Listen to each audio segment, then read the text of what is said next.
In this my 26th pearl of wisdom, during these testing times which are pregnant with opportunities only few can see and come to terms with, if only we can free ourselves from our negative stronghold, we would be able through discipline to take our new responsibilities seriously and become the first nation to ride out into the sunset of our new normal lifestyle until the rest of the world catches up.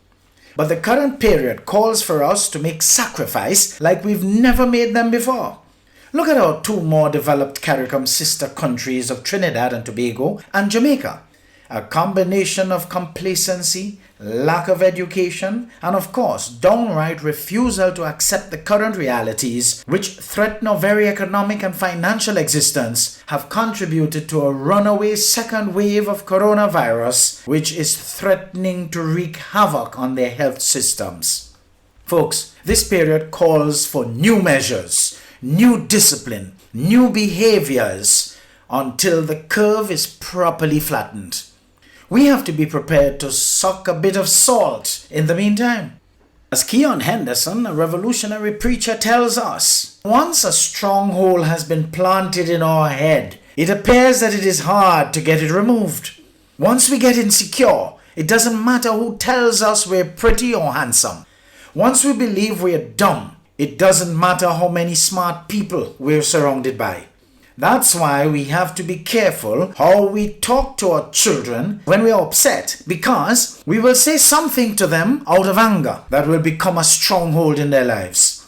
What some of us are dealing with right now is a residual effect of somebody who dealt with us who did not have the ability to watch how they handled us. And now we have their story playing over and over in our heads. Even though life is being preached into us, we are still dead because we are holding on to the stronghold. Hundreds of sermons have been preached on this subject, and the truth is, after hearing it 100 times, we still hear that negative story that one person told us 10 years ago. Why? Why is this so? Because we were impaled in a place of vulnerability, and we don't know how to move it out without pain. If you didn't know this, it hurts to heal. Emotional pain cannot kill us, but running from it can. We must allow, embrace, let alone feel, and then let ourselves heal.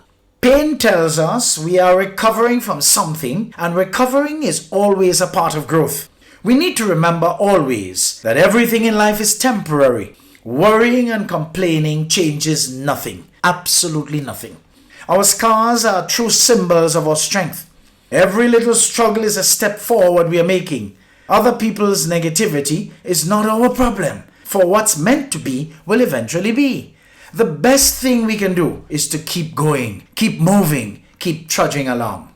When we are centered and continue to connect with the good vibes of the universe, our lot will be to sow proper seeds. In order to do this, we would have to be positioned correctly to receive. Our race is a special case. Many of us lack identity because of the toing and froing that we have been exposed to over the years since emancipation. Put that with the severe damage enslavement would have done to our psyche as a race to make us feel we are less than, and we can account for our general state of confusion. Even those of us who are self-educated exhibit episodes of confusion, as we may tend to behave in tandem with our more dominant European values to the detriment of balancing same with our rich African ancestral inclinations.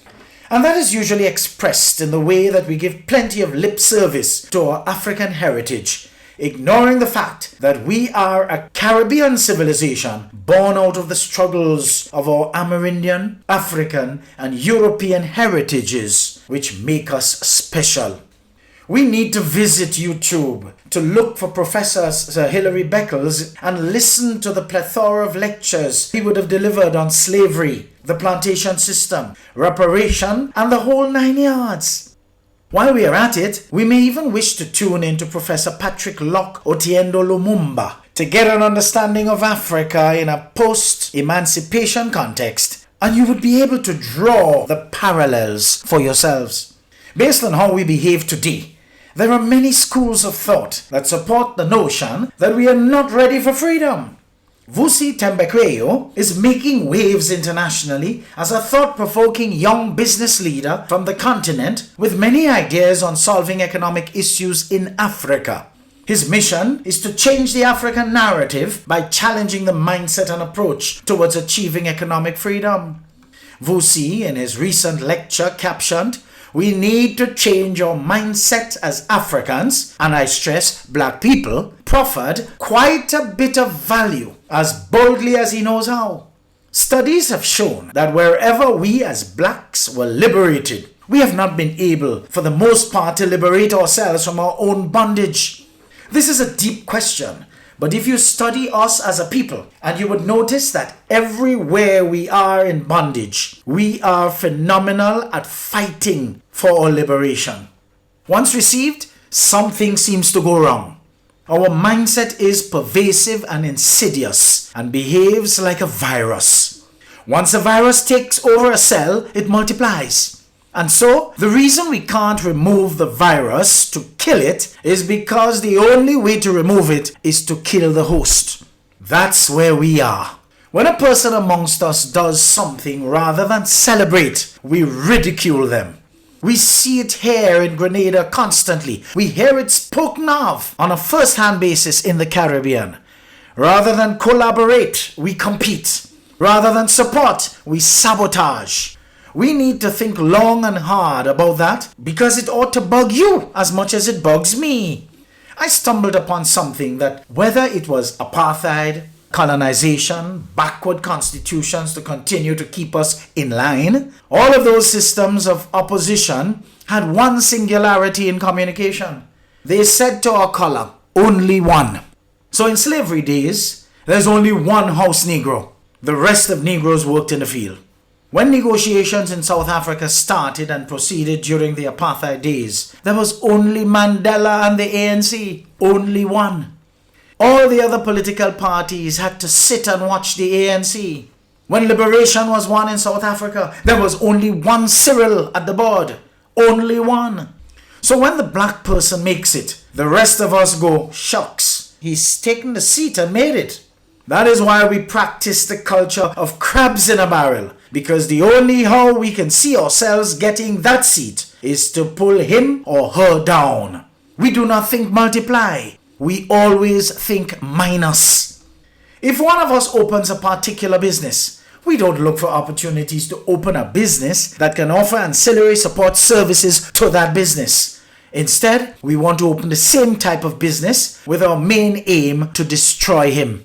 I see this with me, with all sorts of aspersions having been cast just because I dare to live my truth, speak my truth, and stay focused, causing my spirit to irritate their demons.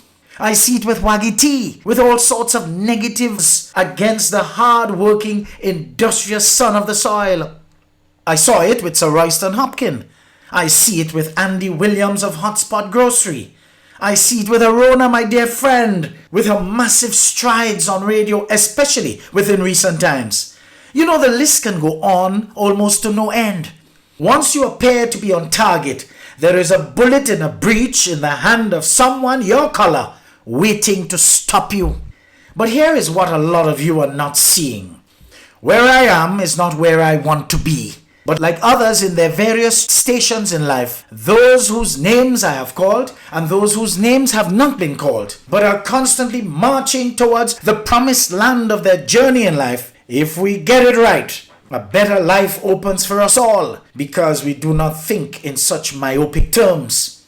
The Oprahs, the Michael Jordans, the Mia Motleys, the Muhammad Alis, the Dr. Nicholas Earl Brathwaites, who is regarded as probably the most influential black man on all of Silicon Valley, the Trevor Noahs, the Sir Royston Hopkins, the Sir Trevor McDonalds, the Lord Pitts, the Nelson Mandelas, the Barack and Michelle Obamas, the Eric Garys, the Morris Bishops, and the John Magufulis, the Professor Lumumbas, the Louis Farrakhans, and such like. They make it okay and easier for us to be in those spaces.